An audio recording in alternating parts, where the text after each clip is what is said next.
कक्षा 12वीं के समस्त विद्यार्थियों को इस दिवस की प्रातः बेला का हार्दिक अभिवादन। मैं प्रेम सिंह, प्रशिक्षित परा स्नातक शिक्षक, Hindi Arden progressive school Haldwani Lamachaur. आज मैं आपके समक्ष लेखक जैनेन्द्र द्वारा रचित गद्य पाठ बाजार दर्शन का वाचन और अभिव्यक्ति लेकर प्रस्तुत हुआ हूँ। इससे पूर्व मैंने बाजार दर्शन पाठ के लेखक परिचय और सारांश पर प्रकाश डाला था और मुझे आशा है कि उस चलित छायाचित्र के माध्यम से विद्यार्थियों ने लाभ लेकर अपने ज्ञान में वृद्धि की होगी और उस चलित छायाचित्र से लाभ लेते हुए इस पाठ को समझने में उन्हें मदद मिली होगी। अब मैं इस पाठ के माध्यम से आदर्श वाचन एवं अभिव्यक्ति देकर इस पाठ को और स्पष्ट रूप से आपके समक्ष प्रस्तुत करने की इच्छा से यह वीडियो प्रेषित कर रहा हूँ। आशा करता हूँ कि सारे विद्यार्थी इस कठिन दौर में अपने अपने घरों में परिवार सहित कुशल से होंगे और वे अपने माता पिता संरक्षण मार्गदर्शन में अपने ज्ञान में उत्तरोत्तर वृद्धि करने हेतु भी प्रयासरत होंगे। चलते हैं वाचन अभिव्यक्ति की ओर। इस वाचन अभिव्यक्ति चलित छायाचित्र को विद्यार्थी अपनी पुस्तक खोलकर मेरे साथ आदर्श वाचन को सुनकर अनुकरण वाचन करने का प्रयास करें, जिससे उन्हें वाचन करने में किसी प्रकार की समस्या का सामना न करना पड़े और वे आदर्श वाचन करते हुए इस पाठ को भली भांति समझ सकें। चलते हैं पाठ की ओर। बाजार दर्शन। एक बार की बात कहता हूँ, मित्र बाजार गए तो थे, कोई एक मामूली चीज़ लेने पर लौटे तो एकदम बहुत से बंडल पास थे। लेखक यहाँ बता रहे हैं कि एक मेरे मित्र थे, वो बाज़ार गए, कोई मामूली चीज़ लेने गए थे, लेकिन जब वापस आए तो उनके पास कई बंडल थे। मैंने कहा यह क्या? मैंने उनसे पूछा यह क्या है? बोले यह जो साथ थी, उन्होंने अपनी पत्नी की ओर इशारा किया, यह जो साथ थी इसीलिए इतना कुछ आ गया। उनका आशय था कि यह पत्नी की महिमा है, उस महिमा का मैं कायल हूँ। आदिकाल से इस विषय में पति से पत्नी की ही प्रमुखता प्रमाणित है। अर्थात यहाँ पर कवि लेखक यह कहना चाहते हैं कि महिलाएं ज़्यादा सामान खरीदारी करने की इच्छा रखती हैं और यह व्यक्तित्व का प्रश्न नहीं, स्त्रीत्व का प्रश्न है। और यह मेरे व्यक्तित्व का प्रश्न नहीं, उनके व्यक्तित्व का प्रश्न नहीं है कि उनकी व्यक्तित्व की विशेषता, बल्कि ये स्त्रीत्व है। प्रत्येक स्त्री का यही इच्छा रहती है। स्त्री माया न जोड़े तो क्या मैं जोड़ूं। स्त्री को क्या है, यहाँ पर माया का प्रतीक माना ही जाता है। कबीरदास जी ने भी स्त्री को माया बताया है। तो माया मतलब धन या अन्य सामान। तो वह कह रहे हैं कि यदि माया न जोड़े क्या मैं जोड़ूं। फिर भी सच सच है और वह यह कि इस बात में पत्नी की ओट ली जाती है। और यह बात सही है, लेकिन इसमें क्या है, कहीं ना कहीं पत्नी की ओट ली जाती है, सामान यही खरीदती हैं करके। मूल में एक और तत्व की महिमा सविशेष है, वह से जानी जाती है। वह तत्व है मनी बैग। जिसके पास इकट्ठा पैसा होता है, मनी बैग होता है, अर्थात पैसे की गर्मी या एनर्जी होती है, वही सामान खरीदता है।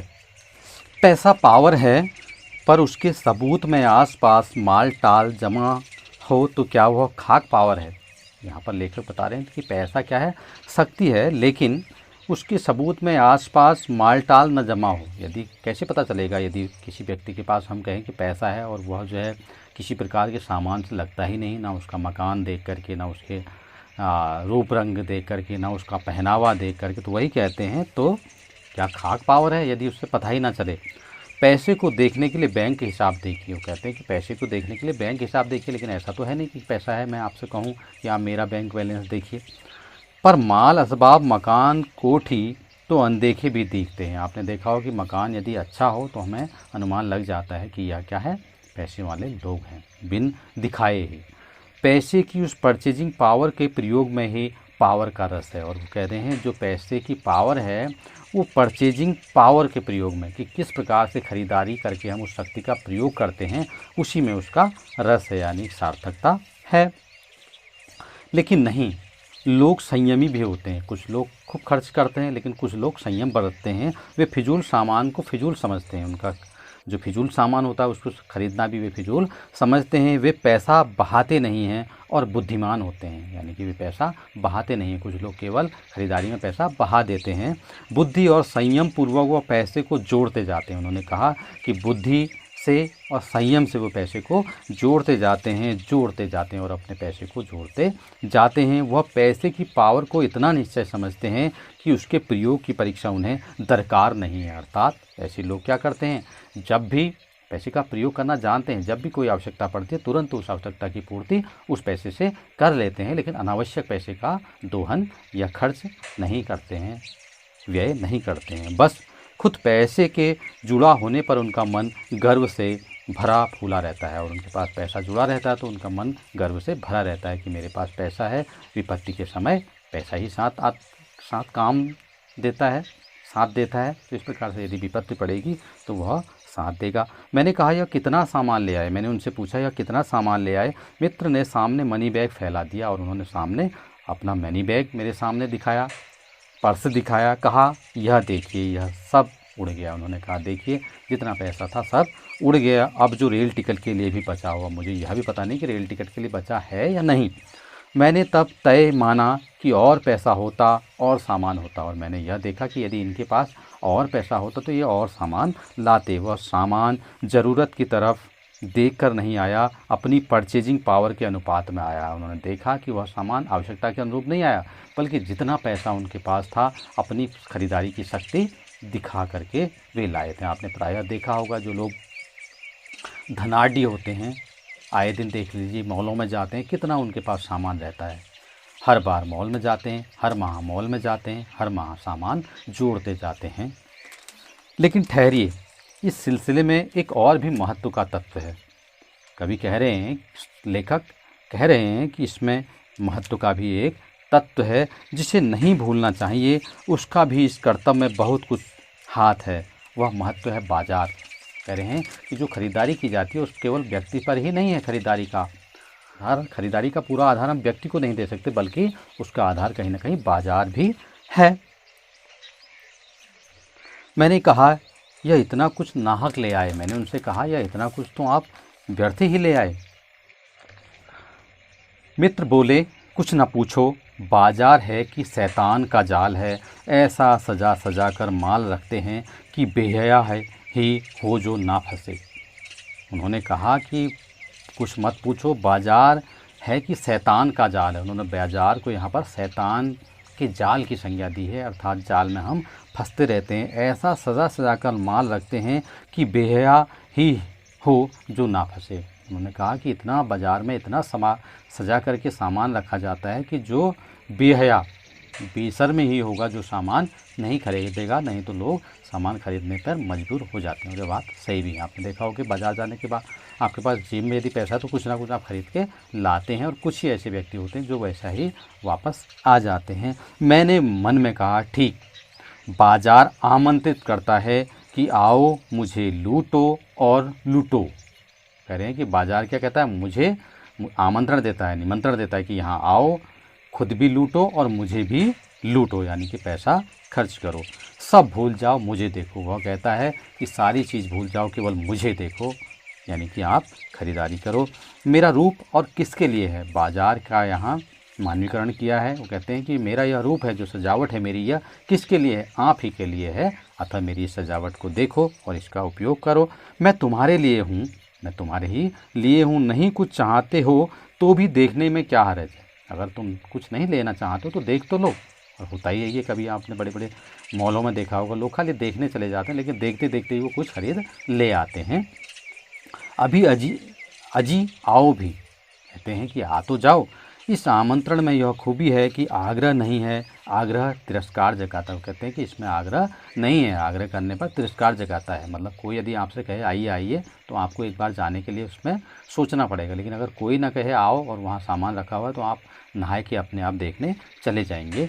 लेकिन ऊंचे बाजार का आमंत्रण मूक होता है। देखो कवि ने यहाँ पर बताया भी है, लेखक ने यहाँ पर बताया भी है कि जो बाजार ऊंचा बाजार होता है, जो बड़े बाजार होते हैं, उनका आमंत्रण मूक होता है। आप बड़े बड़े शहरों में चले जाइए, मॉल्स होते हैं, किलोमीटर्स के अनुपात में मॉल्स होते हैं, वहाँ कोई आपसे कुछ कहने वाला नहीं है। आप जाइए, देखिए, लीजिए, मत लीजिए, वापस आ जाइए, और उसमें चाह जगती है और आप देखते ऐसी ऐसी चीज़ें होती है, कुछ ना कुछ आप लेकर के ज़रूर आएंगे। चाह मतलब अभाव, जैसे ही आपने कुछ चाहा, आपको कुछ ना कुछ अभाव पता चल जाता है कि मेरे पास ये चीज़ नहीं है, आप तुरंत उसको ले जाते हैं। चौक बाज़ार में खड़े होकर आदमी को लगने लगता है कि उसके अपने पास काफ़ी नहीं है। उसको चौराहे पर खड़े होकर ये लगता है उसके पास अपना काफ़ी नहीं है और चाहिए, उसको लगता है कि उसे और चाहिए। मेरे यहाँ कितना परिमित है और यहाँ कितना अतुलित है। वो देखता है कि यहाँ मेरे यहाँ तो परिमित माने सीमित, बहुत कम मात्रा में, और यहाँ तो अतुलित विशाल है। वो कोई अपने को ना जाने तो बाजार का यह चौक उसे कामना से विकल बना छोड़े। कोई अपने को न जाने कि मैं कौन हूँ, मुझे क्या आवश्यकता है, मुझे कितना खर्च करना है, तो बाजार उसे इच्छाओं से क्या कर देता है, व्याकुल कर देता है कि मुझे ये भी लेना है, ये भी लेना है, ये भी लेना है। हमें व्याकुल तो कर दिया, लेकिन फिर हमें अपने पर देखना पड़ता है कि क्या मेरे पास इतनी मनी है जो मैं इसको खर्च कर दूं। यदि खर्च करूंगा तो फिर आगे मुझे कैसे विपरीत परिस्थितियों को मुझे संभाल लूँगा, मैं कैसे अपनी विपरीत परिस्थितियों को संभाल पाऊँगा। यह सोचकर हम क्या करते हैं, अपने आप को संयमित कर लेते हैं। और जो संयमित नहीं कर पाते वो बुरे समय में जो है कठिनाई या दुख कष्ट सहन करने के लिए मजबूर हो जाते हैं। विकल क्यों, पागल, वो कह रहे हैं कि व्याकुल नहीं बल्कि पागल। पागल से मतलब यह है कि हठ, उस चीज़ को प्राप्त करने की प्रबल इच्छा को यहाँ पागलपन। असंतोष, तृष्णा और ईर्ष्या से घायल कर मनुष्य को सदा के लिए यह बेकार बना डाल सकता है। ये बाजार ऐसा है कि असंतोष पैदा करता है कि मेरे पास ये नहीं, तृष्णा इच्छाएं जगाता है, ईर्ष्या और ईर्ष्या से भी घायल कर देता है कि दूसरे के पास ये है, मेरे पास ये नहीं है। वो वैसा ईर्ष्या हो जाती है, मनुष्य को सदा के लिए यह बेकार बना डालता है। वो बार बार हीन भावना से ग्रसित होकर अपने इन भौतिक संसाधनों को के अभाव को ही महसूस करने लगता है। लेखक ने यहाँ पुनः एक उदाहरण दिया है। एक और मित्र की बात है, यह दोपहर के पहले के गए बाजार से कहीं शाम को वापस आए तो खाली हाथ। दूसरे मित्र थे, वो बाजार गए, दोपहर से पहले चले गए और शाम को आए, गए और लेकिन आए कैसे, खाली हाथ। मैंने पूछा कहाँ रहे, बोले बाजार देखते रहे। मैंने उनसे पूछा कि इतना समय आप कहाँ रहे, उन्होंने कहा बाजार देखते रहा। मैंने कहा बाजार को देखते क्या रहे, बोले क्यों, बाजार। मैंने पूछा कि क्या देखते रहे, उन्होंने कहा बाजार देखा। तब मैंने कहा लाए तो कुछ नहीं। मैंने उनसे कहा लाए तो कुछ नहीं। बोले हाँ, पर यह समझ ना आता था कि न लूँ तो क्या। उन्होंने कहा कि मैंने जितनी चीज़ देखी सब चीज़ मुझे लगता था कि इसको ले लूँ, मेरे समझ में नहीं आया कि मैं किसको न लूँ। सभी कुछ तो लेने को जी होता था, वहाँ जितना भी था सभी कुछ मेरा लेने का मन होता था। कुछ लेने का मतलब था शेष सब कुछ छोड़ देना, शेष सब कुछ को छोड़ देना। अगर मैं कुछ लेता शेष औरों को भी छोड़ देता, पर मैं कुछ भी नहीं छोड़ना चाहता था और मैं कुछ भी नहीं छोड़ना चाहता था। इससे मैं कुछ भी नहीं ले सका और इससे मैं कुछ भी नहीं ले सका। देखो कितनी अच्छी बात कही, लेकिन हम लोग क्या करते हैं, प्रायः कोई चीज़ अगर नहीं है तो चल तो कहते हैं कि थोड़ा तो ले लो, इसको अगली बार ले लेंगे, लेकिन उनका कुछ भी नहीं था और मैं सब कुछ छोड़ दिया है। मैंने कहा खूब, मैंने कहा वाकई में बहुत अच्छी बात। पर मित्र की बात ठीक थी, उनकी बात बिल्कुल ठीक थी। अगर ठीक पता नहीं है कि क्या चाहते हो तो सब ओर की चाह तुम्हें घेर लेगी और तब परिणाम त्रास ही होगा, गति नहीं होगी ना कर्म। वह कह रहे हैं कि यदि मित्र की बात ठीक है, अगर यह पता नहीं है कि मुझे क्या लेना है और यदि सब कुछ चाहते हो और ले लेते हो, तब उसका परिणाम क्या होगा, दुखद ही होगा, त्रास माने कष्ट ही होगा, गति नहीं होगी न कर्म। उसमें आपको किसी प्रकार की खुशी न मिलेगी और आप अपने कार्य का चुनाव को सही सिद्ध नहीं ठहरा पाएंगे। पर मित्र की बात ठीक थी।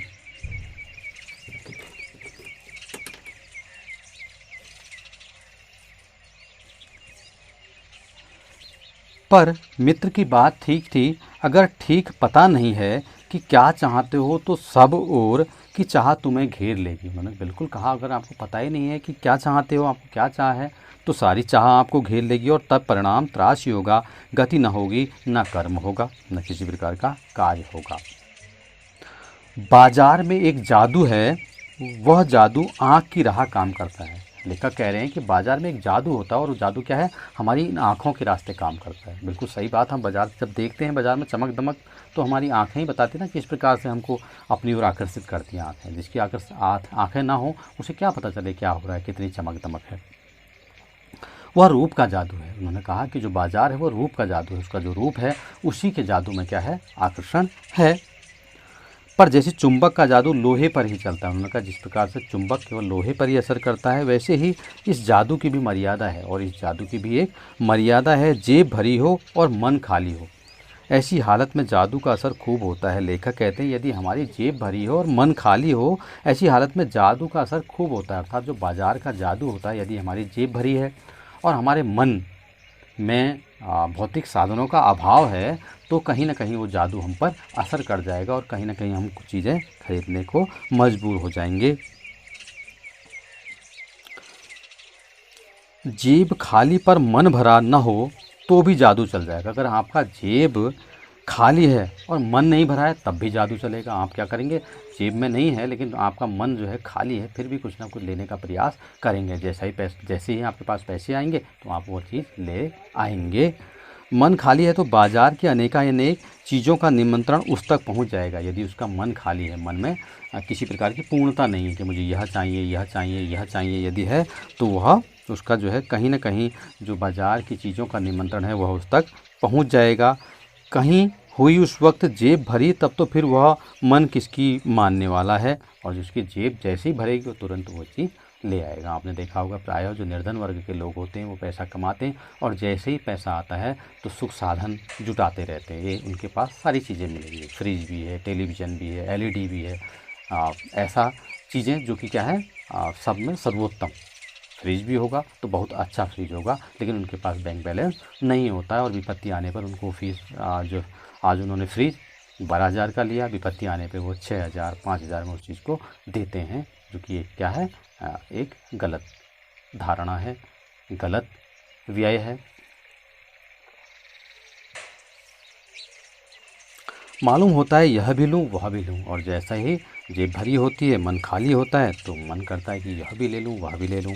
सभी सामान ज़रूरी और आराम को बढ़ाने वाला मालूम होता है उसको। जो भी सामान लेता है उसको लगता है कि यह आराम देने वाला है, पर यह सब जादू का असर है। उन्होंने कहा यह सब क्या है, उस बाजार का जो जादू है, आकर्षण है, उसका ही असर है। जादू की सवारी उतरी कि पता चलता है कि फैंसी चीज़ों की बहुतायत आराम में मदद नहीं देती। आपने देखा होगा इतनी फैंसी चीज़ें हम लाते हैं, लेकिन घर आने के बाद क्या है, कुछ दिन उनका प्रयोग करते हैं, फिर वो क्या हमारे लिए क्या हो जाती है, बेकार हो जाती है। केवल प्राकृतिक चीज़ें ही हमें अच्छी लगती हैं, बल्कि खलल ही डालती हैं, बल्कि हमें वो क्या करती हैं, दुख ही पहुँचाती हैं। थोड़ी देर को स्वाभिमान को ज़रूर सेक मिल जाता है, हमारे स्वाभिमान को थोड़ी देर के लिए सेक मिलता है, मैंने कि ये ली है, पर इससे अभिमान की गिल्टी की और खुराक ही मिलती है। अभिमान हमारा बढ़ जाता है सामान खरीद। जकड़ रेशमी डोरी की हो तो रेशम के स्पर्श के मुलायम के कारण क्या वह कम जकड़ होगी। अगर वो कहते हैं कि रेशम कोई मुलायम, रेशम क्या होता है, बहुत मुलायम होता है, यदि उसकी मुलायम जकड़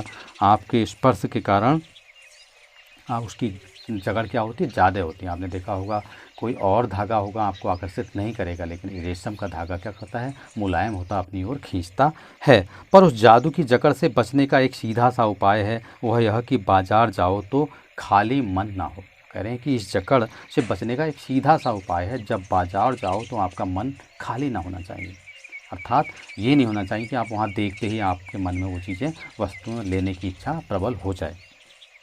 वह यह कि बाजार जाओ तो खाली मन ना हो, मन खाली हो तब बाजार ना जाओ। और उनका जब मन खाली हो तब बाजार नहीं जाना है। कहते हैं लू में जाना हो तो पानी पीकर जाना चाहिए। यहाँ कवि ने लू का उदाहरण दिया है कि जब लू लगती है तो हमें पानी पी लेना चाहिए। यदि पानी पी लेंगे पेट भर जाएगा, लू हमें असर नहीं करेगी। उसी प्रकार से मन अगर भरा होगा तो बाजार भी असर नहीं करेगा। पानी भीतर लो हो, लू का लूपन व्यर्थ हो जाता है। यदि हमारे पानी भीतर हो तो जो लू का असर होता है वो क्या हो जाता है, व्यर्थ हो जाता है। मन लक्ष्य में भरा हो तो बाजार भी फैला का फैला ही रह जाएगा। यदि हमारा मन क्या है, लक्ष्य से भरा हो, अर्थात हमें कौन सी चीज़ें चाहिए। यदि हमें यह पता होता है तो हमारा जो लक्ष्य है कि हमें ये चीज़ लेनी है, बाकी बाज़ार हमारे लिए कितना ही सजा हो हमें अपनी ओर आमंत्रित नहीं करेगा, तब वो घाव बिल्कुल नहीं दे सकेगा, बल्कि कुछ आनंद ही देगा।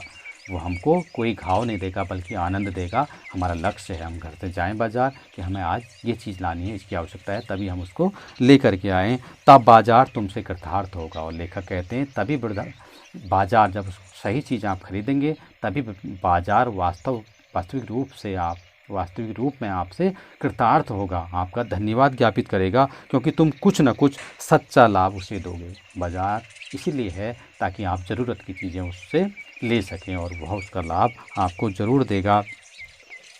बाज़ार की असली कृतार्थता है आवश्यकता के समय काम आना, और बाज़ार की यही कृतार्थता है, बाज़ार का यही उद्देश्य है कि आवश्यकता के समय वह आपके काम आए, आपको जो चीज़ की आवश्यकता है वो आपको मिल जाए। यहाँ एक अंतर चिन्ह लेना बहुत ज़रूरी है, यहाँ पर एक अंतर खींच लेना बहुत ज़रूरी है। मन खाली नहीं रहना चाहिए। लेखक करें कि कभी भी आपका मन खाली नहीं रहना चाहिए, अर्थात जब भी आप बाज़ार जाओ आपको ये होना चाहिए कि मुझे ये वस्तु चाहिए। सारी वस्तुओं पर आपका आकर्षण नहीं होना चाहिए या इच्छा नहीं होनी चाहिए।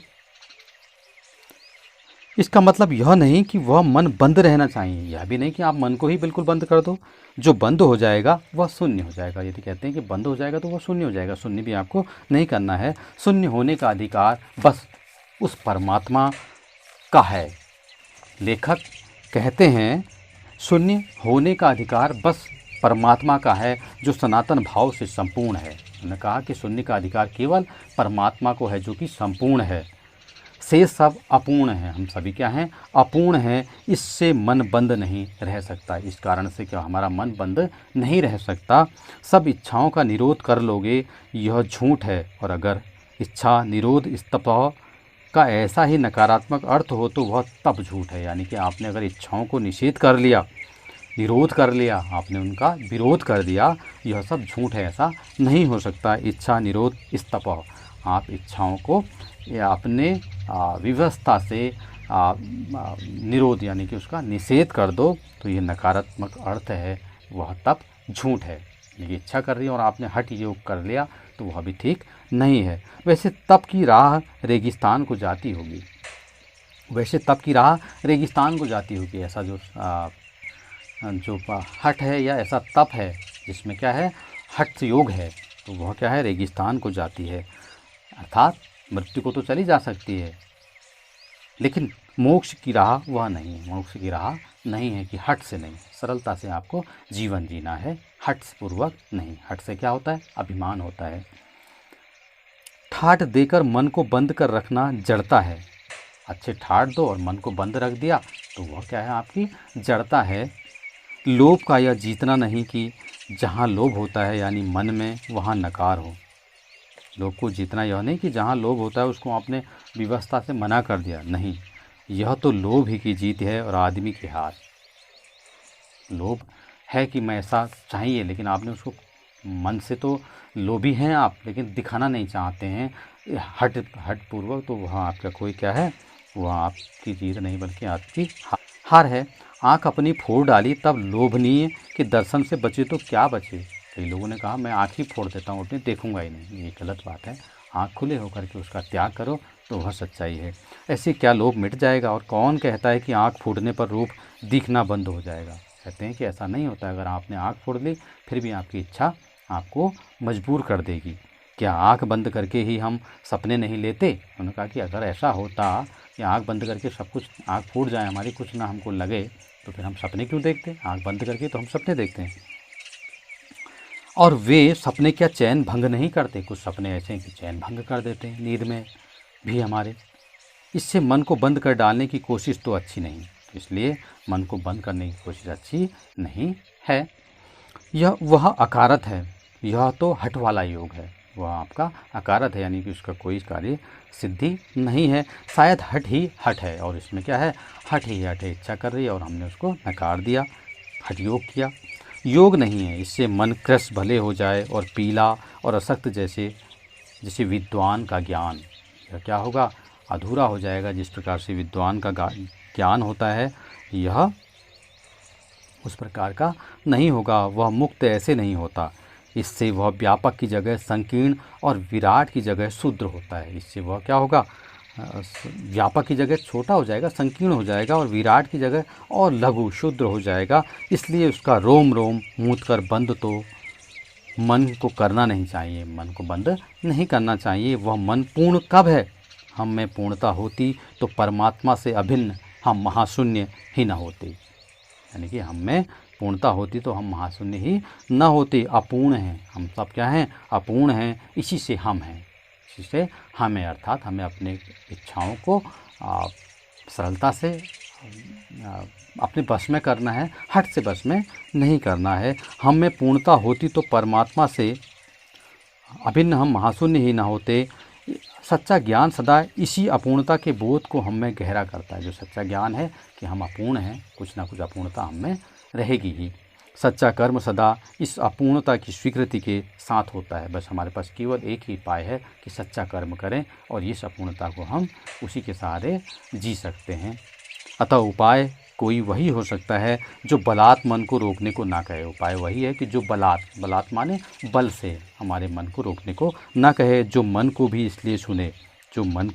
इसलिए सुने क्योंकि वह अप्रयोजनीय रूप में हमें नहीं प्राप्त हुआ है। यानी कि वह मन की सुने क्योंकि मन हमको जो है अप्रयोजन, उसका कोई उद्देश्य नहीं, इसलिए नहीं मिला है। कोई ना कोई उद्देश्य है मन का, उसकी बात सुनिए। हाँ, मनमानेपन की छूट मन को ना हो, लेकिन मनमानी नहीं कि मन कुछ भी कहे और आपने वह कर दिया, ऐसी छूट मन को, मनमानी करने की छूट मन को नहीं दी जाती है। क्योंकि वह अखिल का अंग है, खुद कुल नहीं है। वह केवल पूरे ब्रह्मांड का, अखिल विश्व का केवल एक ब्रह्मांड का एक अंश है, वह पूरा ब्रह्मांड नहीं है। मन, हमारे मन से सब कुछ नहीं चल सकता। हमारा मन ब्रह्मांड के अनुरूप चलेगा कि उसको कितना चलना है, उसकी कितनी सीमाएं हैं। पड़ोस में एक महानुभाव रहते हैं जिनको लोग भगत जी कहते हैं। यहाँ पर लेखक ने एक और उदाहरण दिया है भगत जी का। वो कह रहे थे पड़ोस में एक महान भाव, जिनको हम महान व्यक्ति कह सकते हैं, उनको लोग भगत जी कहते हैं। चूरन बेचते हैं, यह काम करते जाने उन्हें कितने बरस हो गए और कितने बरसों से वह ये काम कर रहे हैं, चूरन बेचते हैं। लेकिन किसी एक भी दिन चूरन से उन्होंने 6 आने पैसे से ज़्यादा नहीं कमाए। वो कभी भी जब भी चूरन बेचते हैं 6 आने का ही चूरन बेचते हैं। चूरन उनका आसपास सरनाम है, लोग उनको चूरन चूरन ही कहते हैं। यानी कि उनका नाम भी चूरन बन गया है और खुद खूब लोकप्रिय हैं, सभी जगह वह प्रिय हैं। कहीं व्यवसाय का गुर पकड़ लेते और उस पर चलते तो आज खुशहाल क्या माला माल होते। कोई भी व्यवसाय करने की सीख, गुर माने सीख या शिक्षा प्राप्त करें तो आज माला माल होते हैं। आपने देखा हो कई लोग शुरुआत में कुछ बेचते हैं तो आज वो क्या है, पूंजीपति हैं। लेकिन कुछ लोग वैसे ही चलते रहते हैं, आज भी जैसा पहले कार्य करते थे जो कार्य वही आज भी कर रहे हैं। तो यही भगत जी के साथ है। क्या कुछ उनके पास ना होता, करें क्या कुछ उनके पास ना होता। इधर 10 वर्षों से मैं देख रहा हूँ उनका चूरन हाथों हाथ बिक जाता है, और उनका चूरन हाथों हाथ बिक जाता है। पर वह ना उसे थोक देते हैं, ना व्यापारियों को बेचते हैं। उनकी एक आदत है कि वो थोक में भी चूरन नहीं देते हैं कि एक ही साथ दें और अपने घर चले जाएं। और ना व्यापारियों को बेचते हैं, किसी व्यापारी को कि व्यापारी खरीद ले और उसको वो बेचे। पेशगी आर्डर कोई नहीं लेते, और पहले किसी को कि मुझे इतना चूरन चाहिए वो भी नहीं लेते हैं। बंधे वक्त पर अपनी चूरन की पेटी लेकर घर से बाहर हुए, नहीं कि देखते देखते 6 आने की कमाई उनकी हो जाती है। और अपने चूरन की पेटी नियमित समय पर रोज़ 6 बजे या 8 बजे जो उनका समय है वहाँ जाते हैं और 6 आने की उनकी जो है चूरन की बिक्री हुई और वो आ जाते हैं। लोग उनका चूरन लेने को उत्सुक जो रहते हैं, और उनका चूरन लेने को लोग उत्सुक रहते हैं। चूरन से भी अधिक शायद वह भगत जी के प्रति अपनी सद्भावना का देने को उत्सुक रहते हैं। वो उनसे ज़्यादा उनकी अपनी सच्ची सद्भावना की, किस प्रकार के कितने अच्छे आदमी हैं, रोज़ इनका यही क्रम है। पर 6 आने पूरे हुए नहीं कि भगत जी बाकी चूरन बालकों को मुफ्त बांट देते हैं, और 6 आने कमाने के बाद फिर वो कोई कमाई नहीं करते हैं, सारा चूरन बच्चों को मुफ्त दे देते हैं। कभी ऐसा नहीं हुआ कि कोई उन्हें 25वां पैसा भी दे सके। यानी कि 6 आने के बाद बिल्कुल भी कोई पैसा नहीं लेते हैं। कभी चूरन में लापरवाही नहीं हुई। उन्होंने कोई जिस प्रकार का चूरन रोज़ बेचते थे वैसा ही चूरन वो हमेशा बेचते आते हैं। और कभी रोग होता तो मैंने उन्हें नहीं देखा है, और उनको कभी मैंने ये देखा ही नहीं कि आज वो किसी प्रकार से बीमार हैं या कोई रोग उनको हो गया है। और तो नहीं, लेकिन इतना मुझे निश्चय मालूम होता है कि इन चूरन वाले भगत जी पर बाजार का दादू नहीं चल सकता। वो करें और तो नहीं, लेकिन इतना मुझे निश्चय है कि इन पर जो है बाजार का दादू नहीं चल सकता। कहीं आप भूल न कर बैठिएगा, इन पंक्तियों के लिखने वाला मैं चूरन नहीं बेचता हूँ, कि आप कहीं भूल मत कर लेना, मैं चूरन नहीं बेचता हूँ जो मैं कह रहा हूँ। जी नहीं, ऐसी हल्की बात भी ना सोचिएगा कि मैं ही क्या हूँ, भगत जी हूँ। यह समझिएगा कि लेख के किसी भी माननीय पाठक से उस चूरन वाले को श्रेष्ठ बताने की मैं हिम्मत कर सकता हूँ। मैं लेखक मुझसे भी श्रेष्ठ क्या हैं, वो भगत जी हैं कहना चाह रहे हैं। क्या जाने उस भोले आदमी को अक्षर ज्ञान तक भी है या नहीं, मैं तो यह भी नहीं जानता कि उसको पढ़ा लिखा है या नहीं। और बड़ी बात है तो उसे मालूम क्या होंगी, और बड़ी बात है उसे क्या मालूम हो कि कौन मेरी तारीफ़ कर रहा है, क्यों मेरी तारीफ़ कर रहा है। और हम आप न जाने कितनी बड़ी बड़ी बातें जानते हैं, और हम कितनी बड़ी बड़ी बातें जानते हैं। इससे यह तो हो सकता है कि वह चूरन वाला भगत हम लोगों के सामने एकदम नाचीज आदमी हो, हमारे सामने एकदम नाचीज, उसकी कोई कीमत ना हो। लेकिन आप पाठकों की विद्वान श्रेणी का सदस्य होकर मैं भी यह स्वीकार नहीं करना चाहता हूँ कि उस अपदार्थ प्राणी को वह प्राप्त है जो हम में से बहुत कम को शायद प्राप्त है, लेकिन उसके पास कुछ भी नहीं है, लेकिन वो संतुष्टि उसके प्राप्त है जो हमारे पास नहीं है। उस पर बाजार का जादू वार नहीं कर पाता, उस पर बाजार का जादू भी वार नहीं कर पाता। माल बिछा रहता है, उसका मन अडिग रहता है। पैसा उससे आगे होकर भीख तक मांगता है, पैसा भीख मांगता है उसके आगे कि मुझे लो, लेकिन उसके मन में पैसे पर दया नहीं समाती, वो पैसे पर भी दया नहीं करता है। वह निर्मम व्यक्ति पैसे को अपने आहत गर्व में बिलखता ही छोड़ देता है, उसने कभी पैसे को स्वीकार नहीं किया। ऐसे आदमी के आगे क्या पैसे की व्यंग्य शक्ति कुछ भी चलती होगी? पैसे की व्यंग्य शक्ति आपने देखा होगा, उनके आगे सियाने कमाए फिर तुरंत वैसे ही दे दिया। जबकि आज आपने देखा लोगों के पास लाखों अरबों संपत्ति है, उसके बाद भी और अधिक जोड़ने की इच्छा रखते हैं। डॉक्टर देख लीजिए, इतना पैसा कमाते हैं फिर भी किडनी बेच देना, अन्य ऐसे कार्य करते हैं जो कि अनैतिक है, जो उनके व्यवसाय को शोभा नहीं देता, एक सच्ची मानवता को शोभा नहीं देता। पैसा और पैसा और पैसा और पैसे के पीछे ही वे भागते रहते हैं। ऐसे आदमी के आगे क्या पैसे की व्यंग्य शक्ति कुछ भी चलती होगी? क्या वह शक्ति कुंठित रहकर सलज्ज ही न हो जाती होगी? यानी कि सलज्ज है, लज्जा पर गर्व ना होती होगी। पैसे की व्यंग्य शक्ति की सुनिए, पैसे की जो व्यंग्य शक्ति होती है वह सुनिए, दारुण है। वो क्या है? गरीब है, मैं पैदल चल रहा हूँ कि पास ही धूल उड़ाती निकल गई मोटर। उदाहरण दिया है कि मैं पैदल चल रहा हूँ, कोई मोटर मेरे सामने से निकल गई। वह क्या निकली? मेरे कलेजे को कौंधती एक कठिन व्यंग की लीक ही आड़ से पार हो गई। वह क्या निकली? और एक व्यंग कि मेरे पास भी पैसा होता, मैं भी एक कार में घूमता। जैसे किसी ने आंखों में उंगली देकर दिखा दिया हो कि देखो उसका नाम है मोटर। यानी कि वो निकली और मेरे तुरंत मन में यह आ गया कि मेरे पास भी होती, और तुम उससे वंचित हो। और कोई कह रहा है कि देखो मोटर हूँ, तुम इससे वंचित हो। यह मुझे अपनी ऐसी विडंबना मालूम होती है कि बस पूछिए नहीं। यह मुझे अपना दुर्भाग्य मालूम होता है। मैं सोचने को हो आता हूँ कि हाय, ये ही माँ बाप रह गए थे जिनके यहाँ मैं जन्म लेने को था। यानी कि मैं फिर अपने माता पिता को कोसने लगता हूँ कि मुझे किस जगह पर जन्म मिला। लेकिन हम कभी भी अपने से बड़े को तो देखते हैं, लेकिन अपने से नीचे नहीं देखते हैं कि हमारे नीचे भी लोग हैं, किस प्रकार से जीवन जी रहे हैं। क्यों ना मैं मोटर वालों के यहाँ हुआ तो मैं सोचने लगता हूँ कि मैं भी मोटर वालों के यहाँ हुआ होता तो मैं भी मोटर में घूमता। उस व्यंग में इतनी शक्ति है कि जरा में मुझे अपने सगों के प्रति कृतघ्न कर सकती है। उस व्यंग में इतनी शक्ति है कि मैं मुझे अपने सगों के प्रति कृतज्ञ कर सकती है। मैं उनका उपकार मानने को क्या करूँगा? उपकार नहीं मानूंगा। ऐसी व्यंग शक्ति है कि माता पिता से कहने लगूँ कि आपने क्या किया मेरे लिए। लेकिन क्या लोग वैभव की यह व्यंग शक्ति उस चूरन वाले अकिंचित कर मनुष्य के आगे चूर चूर होकर नहीं रह जाती? चूर चूर क्यों कहो, पानी पानी। और यही भाव उस चूरन वाले के सामने सब कुछ समाप्त हो जाती है, उसको कुछ नहीं चाहिए। तो वह क्या बल है जो इसे तीखे व्यंग के आगे ही अजेय ही नहीं रहता, बल्कि मानो उस व्यंग की क्रूरता को ही पिघला देता है? उसके पास ऐसी कौन सी शक्ति है? उस बल को नाम जो दो, पर वह निश्चय उस तल की वस्तु नहीं है जहाँ पर संसारी वैभव फलता फूलता है। यानी कि वह बहुत श्रेष्ठ बल है, वह कुछ अपर जाति का तत्व है, उससे भी श्रेष्ठ जाति का तत्व है। लोग स्पिरिचुअल कहते हैं, को धार्मिक, आत्मिक, धार्मिक, नैतिक कहते हैं। मुझे योग्यता नहीं कि मैं उन शब्दों में अंतर देखूं और प्रतिपादन करूं। लोग आत्मिक कहते हैं, धार्मिक कहते हैं, नैतिक कहते हैं, कई चीज़ें कहते हैं, लेकिन किस चीज़ में क्या चीज़ होती है यह देखने की शक्ति मुझ में नहीं है। मुझे शब्द से सरोकार नहीं, मुझे इन शब्दों से कोई मतलब नहीं। मैं विद्वान नहीं कि शब्दों पर अटकूं। कह रहे हैं कि विद्वान लोग ही शब्दों पर अटकते हैं।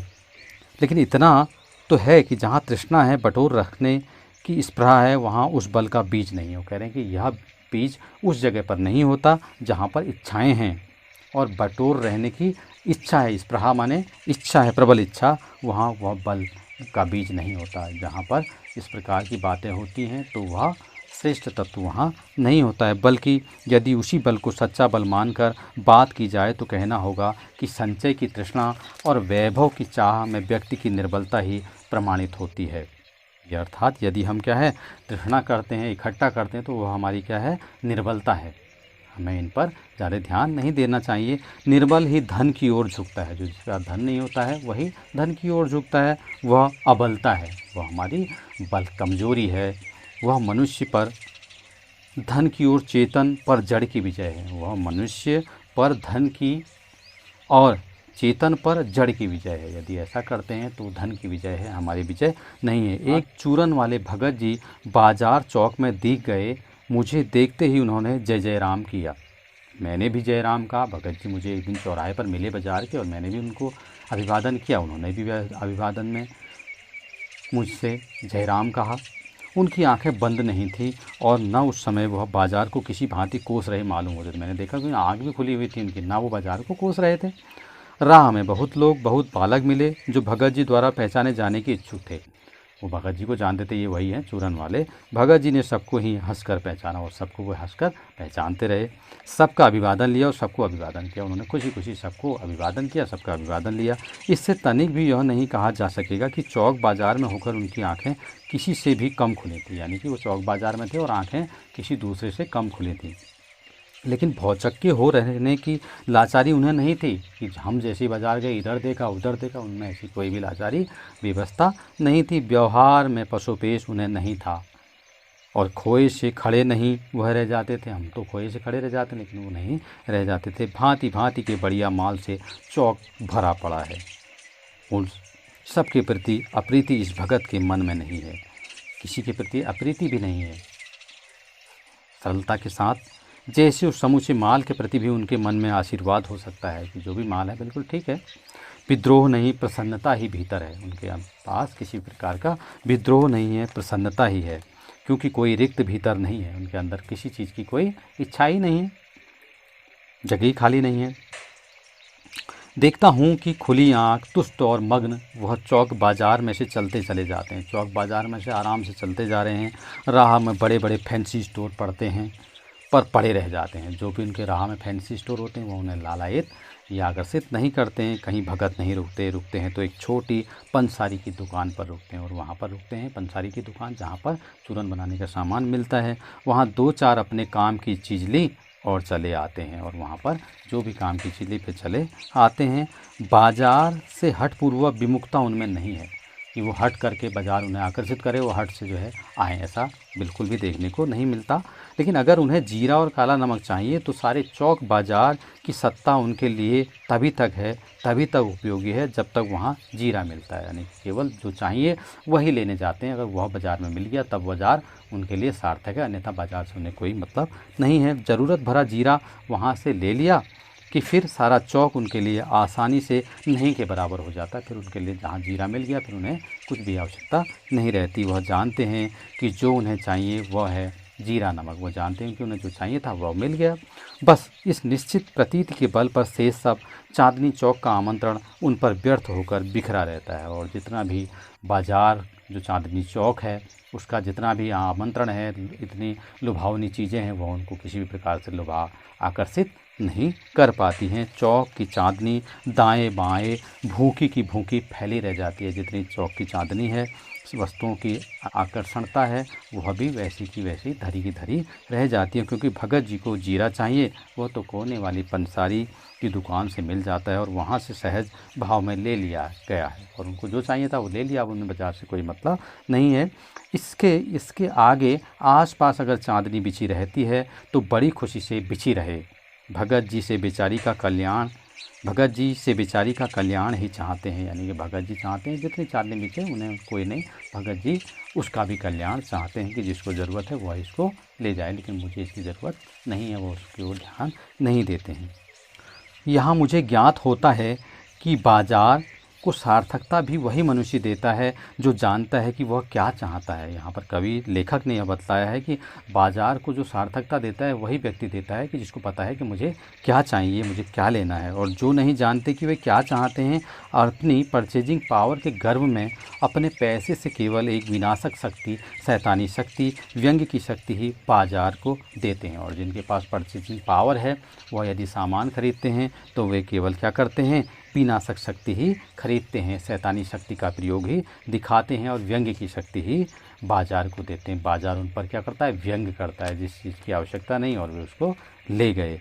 न तो वे बाजार से लाभ उठा सकते हैं, न उस बाजार को सच्चा लाभ दे सकते हैं। न वे बाजार से लाभ उठाते हैं, न वो बाजार को ही सच्चा लाभ देते हैं, क्योंकि बाजार की भी यह इच्छा है कि जिसकी जो आवश्यकता है वह वही ले जाए।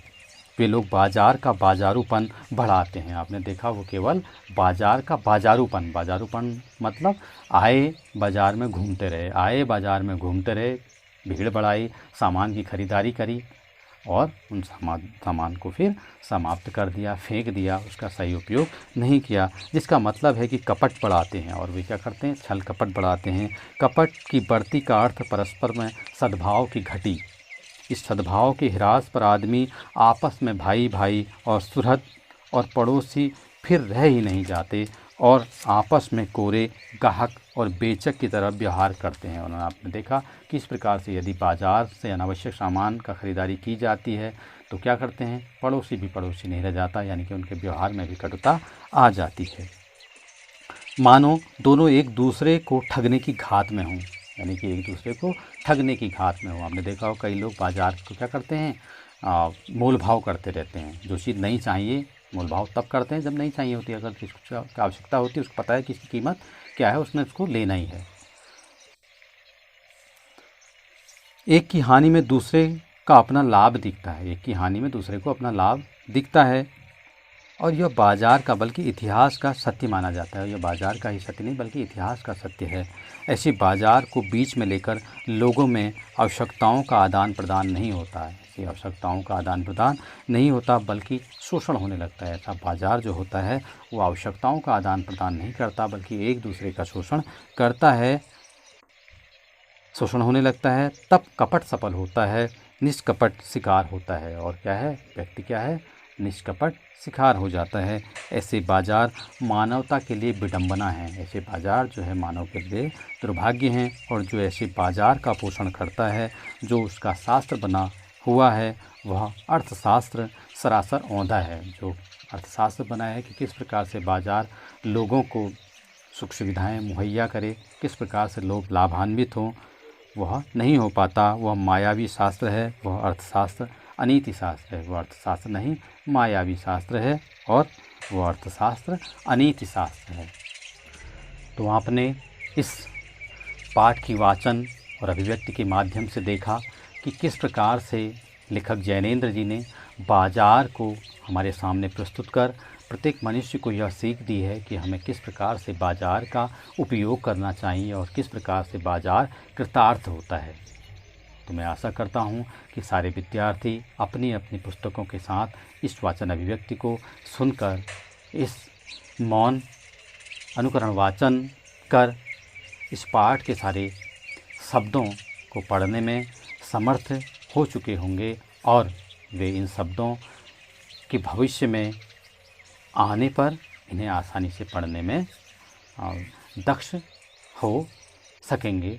इसी आशा से मैं एक बार पुनः सभी विद्यार्थियों को धन्यवाद देता हूँ।